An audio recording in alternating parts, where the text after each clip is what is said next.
This is where we showcase entrepreneurs' healthy living and acceptance for natural beauty. Get ready for something awesome.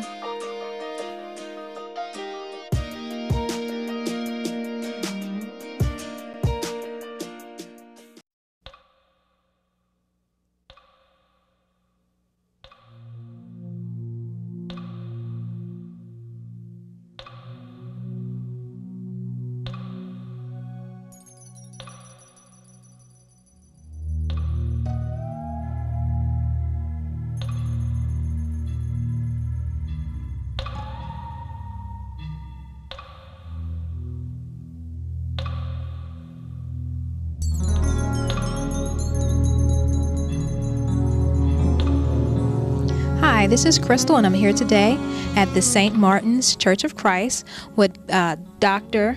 Kevin Daniels, and he'll be sharing some information with us today in regards to the new upcoming Franklin Entrepreneurial Apprenticeship Center. And Dr. Daniels, could you give us some information in regards to the new center?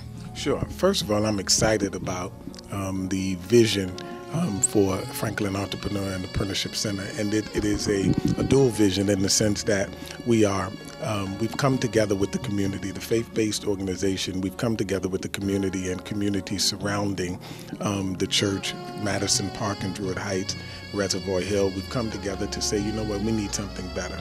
And part of the purpose of the Franklin Entrepreneurial Center, of course, is it's a multi-purpose complex area center that will house an entrepreneurial spirit and, of course, advance the skills of apprenticeship throughout Baltimore City. One of the things that we do know, with a 9% unemployment rate and 49 million people in poverty and almost 50 million that are uninsured, one of the things that we know right now is that some of the jobs that we've had in the past are not going to be there. And one of the things that we want to do in promoting this Franklin Entrepreneurial and Apprenticeship Center is to tap into the core of the people that we serve in this community, Zone 17, 21217, but also not just Zone 17, but also for Baltimore City. We want to tap into the core of their entrepreneurial spirit and bring it out so that they can now use all of these untapped resources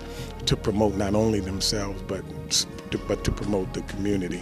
So I'm excited about it because some of the things that's going to be taking place at the Entrepreneurial Center is, of course, educational components, economics, and also just pulling out on a lot of the trades are going to be their trade apprenticeship kind of employment opportunities. We're looking at a media center so that our young people can come to and not only just learn how to run a media shop, but also we want them to be able to use their creative skills to promote their own businesses as well. So we are, as I said, we are joined with, the state has approved the bond bill for us to do it, and we're just excited about it. Baltimore City Councilmen, they've approved for us to move forward. So we're excited, and we're doing all kinds of things to make that dream a reality within the next year or two, so that we can even house people like yourself in the center, come and work with our young people, artists, and we're looking to have jazz and all kinds of things at the Entrepreneurial Center.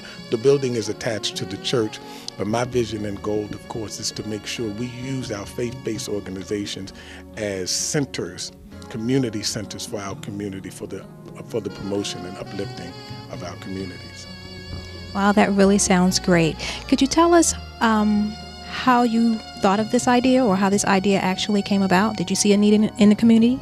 Yeah, well, one of the things, Zone 17, 21217, it's one of the hardest hit in every area, from public health to education. It's the hardest hit. And there's no way we could just do church on Sunday morning and not know that the needs of the people around us, people that are hurting, they stop by the church, they are around the church, they are in the church, and there is no way that we could not miss their needs. One of the things that we decided to do with Brother Kelly Little and Druid Heights is to come together, and we sat down together and said, you know what can we do together? Not what we can do separately, but what we can do together to make something happen. And we developed this 501c Franklin Entrepreneurial and Apprenticeship Center so that we can begin to promote something together that can cement and bring wholeness and healing to our community. Wow, that really sounds great. Sounds like it's going to be a definite blessing to the community. Could you please tell us the expected open time for the center? Is there a projected time? Oh, wow. Well, we're working hard. We're looking within the next, at least, to get some fundamental things, structural things taken care of within the next year, but also the next 2 years or so before we have a finished product. Now, with that being said, we're not going to negate the fact that we can get it done in a year. But with the timeline and the kind of the conditions of the economy that we're in, looking at least to the next 2 years to get it done. But we're hopeful that it can happen a lot sooner than just 2 years. Dr. Daniels, could you give us some information on how to find out more about the FIAC Center? Oh, sure. I'd be glad to. www.fiacmaryland.org. That's great. You heard it here. Upcoming events here at the church, so definitely check them out. You have the website, and we'll be signing off here today. Thank you so much for viewing.